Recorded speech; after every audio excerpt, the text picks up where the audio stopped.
He came to fix her garden. She hadn't let anyone in for 5 years, but with every flower he planted, something began to grow between them, something quiet, undeniable, and impossible to ignore. The estate sat like a secret behind wrought iron gates and ivy-covered walls perched just on the edge of the valley. Ethan Calloway had driven past it dozens of times on his way to other jobs, always wondering what lay behind the dense curtain of green. The driveway was long and shaded by elms, their limbs heavy with age casting long fingers of shadow on the gravel. He pulled his old pickup truck to a stop just past the gate, engine sputtering, before settling into silence.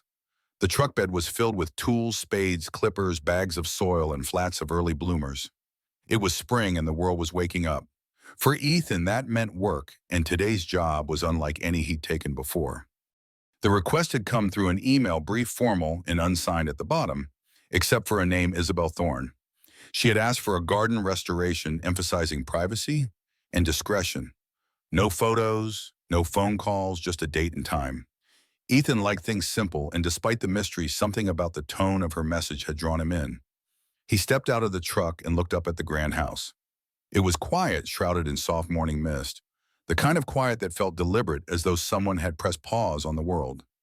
Ethan walked to the front door, boots crunching softly on gravel. He knocked once, twice, then waited. The door opened just slightly. She stood there, graceful and poised, even in silence. Her dark hair was pulled back in a loose twist, and her face, though beautiful, carried the kind of sadness that time couldn't smooth away. "You're Mr. Calloway," she said. "Ethan," he replied, nodding once. "You must be Mrs. Thorne." "Miss," she corrected quietly, though not unkindly. "Just Isabel." There was a pause. She didn't invite him inside. Instead, she turned, letting the door swing wider. "The garden is out back. I'll show you." He followed her through a wide hallway filled with framed photographs and antique furniture that looked like it had gone untouched for years. Dust clung to corners and windows were half shuttered, filtering the light in pale streaks. She didn't speak, and he didn't ask questions. They stepped through a glass door at the rear of the house, and there it was, the garden, or what remained of it.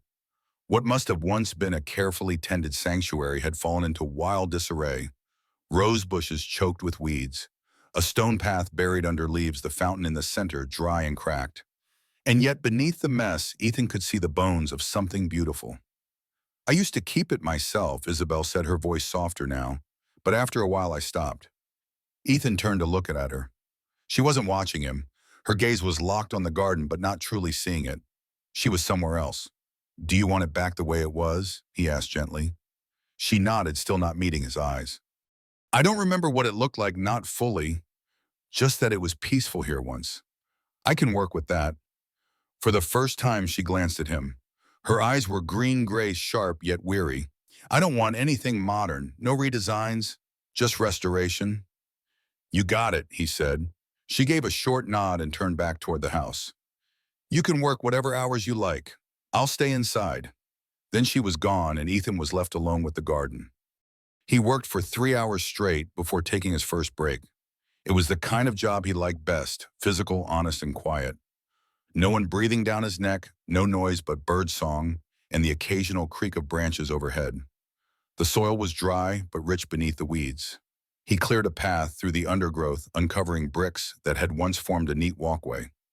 The bones of the fountain were still intact. He made mental notes: what could be saved, what would need to be replaced. As he knelt near a choked hydrangea bush, a faint movement caught his eye. Isabel stood at the second-floor window, partially hidden behind a sheer curtain, watching. He didn't wave. He didn't call up. He simply kept working. He knew what it was like to want to stay behind the glass. By the end of the week, Ethan had made good progress. He came early each morning, worked until late afternoon, then packed up without knocking. Isabel didn't appear again, but he knew she was watching. There were fresh water glasses left out on the garden table some days. He found a folded napkin beside them and once a plate of biscuits. On Friday, as he raked the dead leaves into a pile, he noticed something new, a small white envelope placed neatly on the bench near the fountain. He opened it. "You've brought more life back to this place in 5 days than I did in 5 years. Thank you." "Isabel." Ethan smiled despite himself. He wasn't used to compliments, not real ones. Growing up in foster care, you learn not to expect them. You just did your work and moved on. But something about the way she'd written it, formal yet honest, stuck with him. He took out a pen from his shirt pocket and wrote on the back of the envelope, "It's a good garden, just needed a little room to breathe." He left the note on the same bench before packing up for the day.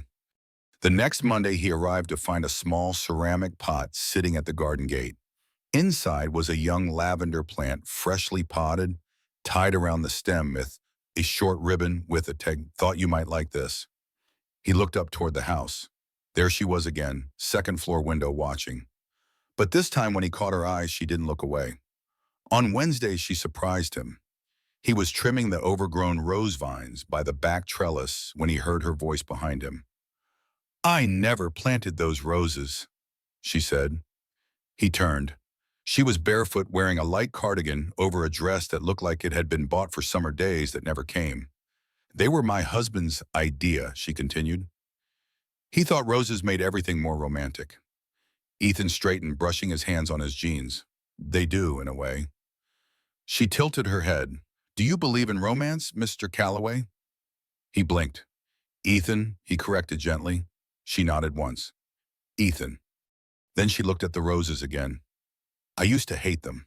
They were too much work, always pruning, feeding, tending. But he loved them, and after he died, I couldn't bring myself to tear them out." He followed her gaze to the thorny vines. "They're tough. Even when neglected, they keep coming back." She smiled faintly, like grief. Ethan didn't say anything. He didn't have to.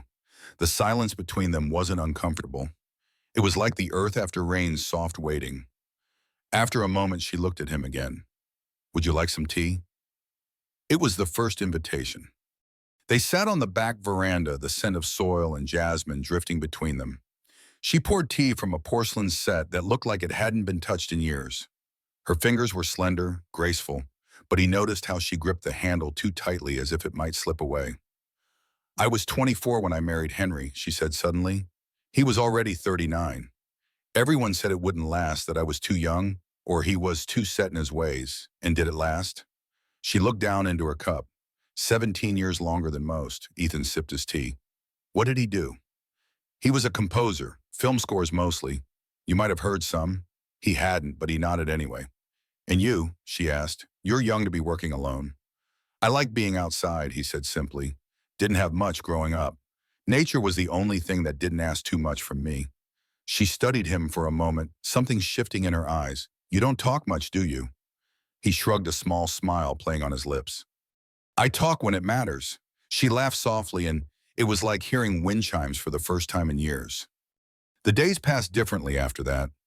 Isabel didn't retreat entirely, but she came out more often, sometimes to read on the bench near the fountain, sometimes just to watch. They talked more, not much, but enough. Ethan found himself thinking about her even when he wasn't there. Her voice, the way she tilted her head when listening, the elegant sadness in her movements. She was nothing like the women he had dated, brief, casual, fleeting things that fizzled before they could take root. Isabel was still deep, like the old trees that guarded her estate, weathered by time but unbroken. And she made him want to be careful, to move slowly, to tend to something beyond soil and roots. One evening, as he packed up his tools, she came out carrying a glass of lemonade. "For your drive home," she said. He took it, their fingers brushing briefly. Her skin was cool. "Thank you," he said, "for the tea and this, and for trusting me with your garden." She looked at him, quiet for a moment. "It's not just a garden, Ethan. It was the only thing I had left of him. Letting someone touch it, it wasn't easy." "I know," he said softly. They stood there, not quite touching, but close enough to feel the weight of unspoken things. As he turned to leave, she said his name one more time. "Ethan." He looked back. "I'm glad it was you." The days grew longer, warmer. Spring was unfurling like a banner, and the garden responded in kind. Crocuses peeked through loosened soil buds, pressed against branches like secrets waiting to be spoken. Ethan worked with steady hands and quiet resolve each day, shaping chaos into calm. But it wasn't just the garden that was changing. Isabel began to move differently, less like a ghost in her own home, and more like someone remembering how to live.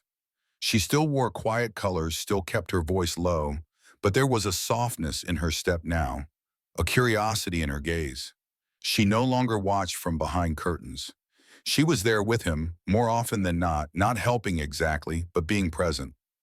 Ethan noticed the small things first, the way she paused at the old bird bath now cleaned and filled. To listen to the sparrows, the way her fingers brushed along the petals of a blooming peony, almost reverently. She was letting the world back in inch by inch, and Ethan, without knowing how it had happened, had become part of that world. One afternoon, as he was trimming ivy from the back trellis, she approached him with a book in her hand. "I found this," she said. "It was Henry's. He kept a journal of all the things we planted here, dates, names, sketches." Ethan set down his clippers and took the book gently. It was worn leather-bound, filled with careful handwriting. Some pages had small pressed flowers between them. Others had notes like, "Isabel loves the white lilacs. Plant more next season." Ethan looked up. "This is amazing." She smiled, small but proud. "I thought it might help you understand what this place was and what it meant." He flipped through the pages and carefully closed it. "Thank you. I'll take care of it." "I know you will," she said and turned back toward the house. But before she went inside, she paused and added, "You can keep it with you for now. He would have liked you." Ethan wasn't sure what to say, so he said nothing.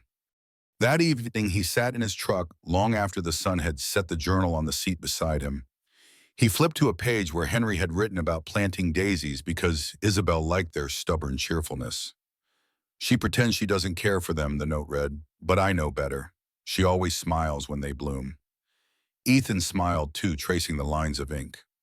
He thought about her often now, not just in quiet moments or before sleep, but during the most ordinary tasks, fixing a shovel handle, washing the dirt from his hands. He wondered what she was reading, what she thought of when she stared out into the garden with that faraway look. He wondered more than once if she ever thought about him. The next day she met him at the garden gate. "I was wondering," she said, hands tucked into the sleeves of her cardigan, "if you might help me choose some new flowers for the west side. That bed's been bare for years." He smiled. "Of course." So they drove together in his truck to a nearby nursery. She sat stiffly, at first, hands clasped in her lap, eyes focused straight ahead. But something in the motion of the drive, the hum of the tires, seemed to ease her. By the time they reached the flower farm, she was telling him about a trip she'd taken to Provence, where lavender fields had stretched for miles. "They smelled like dreams," she said, "like memories you haven't lived yet." He glanced at her. "You speak beautifully." She looked surprised. "Do I?"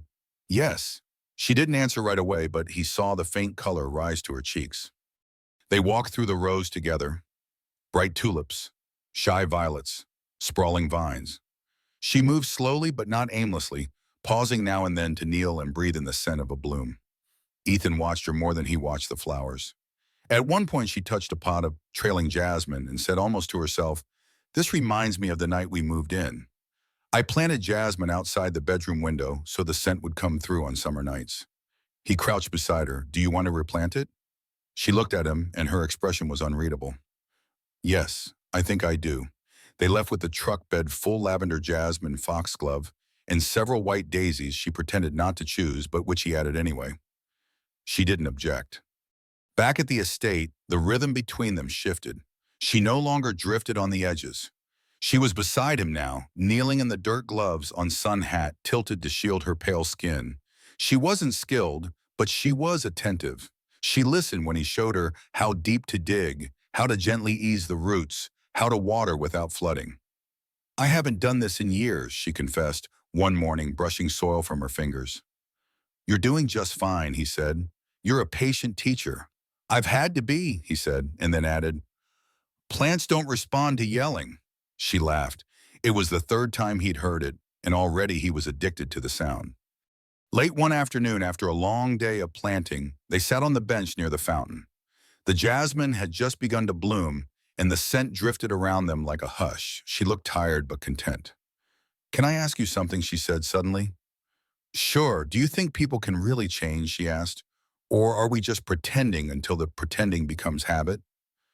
He thought for a moment. "I think we all carry things that don't go away, but that doesn't mean we can't grow around them. Like trees with twisted trunks, still standing, still alive." She was silent for a long moment, then nodded slowly. "I want to believe that." He looked at her, really looked. "I think you already do. You just haven't said it out loud yet." She turned her head toward him. Her eyes held something longing fear. Something else, unnamed. Do you believe in second chances, Ethan? He swallowed. I didn't, but I might be starting to. The words hung there suspended like pollen in sunlight. She stood before he could say anything more. I should go in, she said softly. Thank you for today. He watched her walk away, the scent of jasmine clinging to the evening air like a promise. Days passed. The garden bloomed, but so did something else. One morning she came out with her sleeves rolled up, a scarf tied in her hair. She knelt beside him and said, Let's move the daisies. They deserve more sun. He looked at her. You said you didn't care for daisies. She smiled. I lied, he chuckled. You're full of surprises, Isabel. She met his eyes. So are you. And then she reached out and touched his hand. It was brief but intentional, not an accident, not a slip. Neither of them spoke about it, but the air between them felt changed, charged like the sky before rain. That night Ethan couldn't sleep. He lay in bed staring at the ceiling, the image of her hand on his burned into his skin. He wanted to touch her back. He wanted to know what she was like when she wasn't shielding herself from the world, when she wasn't wrapped in grief or guilt or the weight of time. But he also didn't want to scare her. She had invited him into her garden, into her life, and that was something sacred. He didn't want to break it by moving too fast, by assuming too much. He had never been in love, not like this. Not the kind of love that made you afraid of ruining it by naming it too soon. The next day, a summer storm swept in, dark clouds, sudden wind rain that fell in sheets. Ethan arrived anyway, soaked through by the time he reached the back door. He was just about to knock when it opened, and she stood there with a towel in her hand. You'll catch cold, she said, pulling him inside. She took his coat, guided him toward the kitchen. It was the first time he'd been inside more than a few steps. The space was warm, full of soft light and old wood. It smelled like rosemary and something sweet. She handed him a dry shirt. It must have been her husband's once, but she didn't say. He changed in the hallway, then returned to find her pouring tea. They sat at the kitchen table, the storm thrumming against the windows. Strange, she said, stirring her cup. How quickly I've gotten used to you being here. Ethan's voice was quiet. I've thought the same. She looked at him, not past him, not through him, at him. I told myself I'd never let anyone back in, she said. That part of me was over. He said nothing, let her speak. But you're not loud. You don't ask for things. You just show up like rain on dry ground. He felt something twist inside his chest. I don't want to be afraid anymore, she whispered. You don't have to be, he said. There was a long silence, and then slowly she reached across the table, her hand brushing his. He turned his palm upward, letting their fingers lace together. No declarations, no kiss, just two hands folded together like roots finding each other in the dark. Outside the rain fell, but inside something new had begun to grow. The storm passed by, morning, leaving behind a world washed clean. Rain clung to the petals in Isabel's garden like tiny crystal offerings. The earth was soft, dark, and fragrant. Birds called from wet branches. Somewhere beneath the soil, roots drank deeply. Inside the kitchen, Ethan stood barefoot by the window, a mug of coffee warming his hands. Isabel was still upstairs, the creak of floorboards above him, a quiet reminder that she was real, that last night wasn't something he dreamed. Her hand had held his, not in hesitation and choice. He looked out at the garden, at the once wild space now transformed by hours of work, gentle tending, and something far deeper than landscaping. It had become their story, etched in green and bloom and silence. He heard her footsteps descending the stairs. When he turned, she was there, hair unbound, face bare, wearing a pale blue sweater that somehow made her look both ethereal and vividly alive. Good morning, she said softly. Hey, he replied, the corners of his mouth lifting. Sleep okay? She nodded. I forgot how it felt to wake up not dreading the day. They stood in the quiet for a beat, too long before she crossed to him and laid her hand lightly on his arm. I was afraid this would feel different in the morning, she said. Does it? No, she whispered. It feels exactly right. He exhaled, only now realizing he'd been holding his breath. Me too, he said. They spent the morning walking the garden in silence, the kind of silence that needed no words. Ethan showed her how the new roots were taking. Isabel bent to pluck away a slug from a young leaf, murmuring, Not today, sir, like a queen defending her castle. He laughed low and warm, and she glanced up, a rare smile stretching across her face. You laugh more now, he said. She looked down at her hands. I used to be someone else. She died a little when he did, but I think maybe she's coming back. She never left, Ethan said gently. She just needed time. She looked at him for a long moment, then stepped closer and pressed her forehead to his chest. I don't know what this is, she said into his shirt, but I don't want to let it slip away. You don't have to. That afternoon, they found an old wrought iron table tucked away behind the greenhouse, half buried in ivy. Isabel lit up at the sight. Henry bought this at an antique market. He meant to restore it. Ethan grinned. Then I guess we better finish what he started. Together they hauled it out, cleaned the rust, and set it beneath the willow tree. Isabel fetched a white linen cloth. Ethan brought tea and a plate of scones she'd made the day before. As they sat across from one another, sunlight filtered through the branches, dappling her face in gold. She leaned back in her chair and sighed. It feels like the world is finally catching its breath. Ethan looked at her, memorizing everything, the curve of her jaw, the softness in her eyes, the way she held herself with quiet dignity. And then he reached across the table, took her hand in his, and said, I think I'm falling in love with you, Isabel. Her breath hitched, but she didn't pull away. Instead, she held his gaze and said, I think I've been falling for a while. It wasn't perfect. There were still shadows. Some nights Ethan would find her sitting on the garden bench staring into the dark. She never asked him to leave, but she didn't always speak. Sometimes grief visited like a silent house guest, and he learned not to fear it. I loved him, she said once, eyes shining in the moonlight, and I don't want to stop loving him, but I think I can love again too. It doesn't take anything away from what came before. Ethan nodded. Love isn't subtraction, it's addition. She looked at him as though he had just given her permission to breathe. The townsfolk noticed, of course. First the whispers came, gentle curiosity about the handsome young landscaper and the reclusive widow he now lunched with beneath a willow tree. Then came the sideways glances at the market, the hesitant smiles, the cautious encouragement. Isabel bore it all with quiet grace.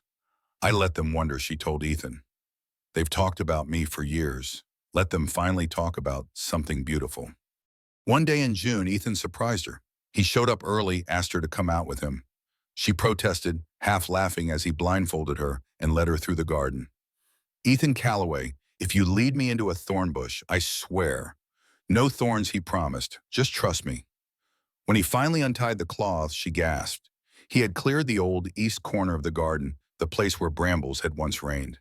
Now it was clean sculpted, planted with wildflowers in full bloom. A small path of stepping stones led to a white bench freshly painted, and behind it, carved into a piece of reclaimed wood, was a sign that read, For all things that grow again. She turned to him, eyes wet. You did this. He nodded. I wanted you to have a place yours for remembering, for dreaming, for everything in between. She stepped into his arms and kissed him for the first time fully, without hesitation. It wasn't urgent or desperate. It was deep and steady, like the garden they'd built, rooted in something real, something earned. Weeks passed, then months. Ethan stayed not just in the garden, but in her life. He moved into the old guest cottage on the edge of the property. They didn't rush. There was no need. Each morning was a new chapter, each sunset another page. They cooked together, walked the garden by moonlight, sat under the stars, legs tangled on the porch swing, the scent of jasmine forever in the air. Sometimes Isabel would catch him watching her and ask what, and he'd smile and say, I still can't believe this is real, to which she'd reply, it is, and you helped make it real. And one autumn afternoon, as leaves began to paint the trees, Ethan planted one final thing, a small sapling, an oak. Isabel watched him from the garden bench. What's this one for, she asked. For us, he said, brushing dirt from his hands. Something that'll outlast both of us. Strong, stubborn, beautiful. She came to him, then leaned into his side and said, then let's grow it well. Years later, neighbors would walk past the old Thorne estate and marvel at its transformation. The garden, once overgrown and forgotten, was a tapestry of color and care, a place of peace, of healing.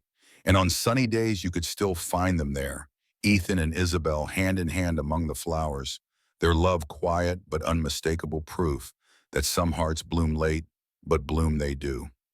The story of Isabel and Ethan reveals a timeless lesson. Healing and love can blossom in the quiet spaces of life, but they require patience, presence, and the willingness to nurture what's fragile.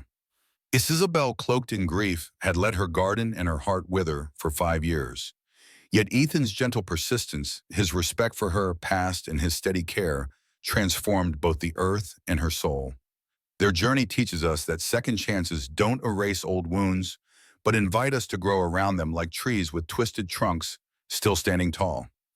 Ethan's choice to tend her garden without rushing her healing mirrors, the power of showing up without demanding change, reminding us to honor others' pain while offering hope.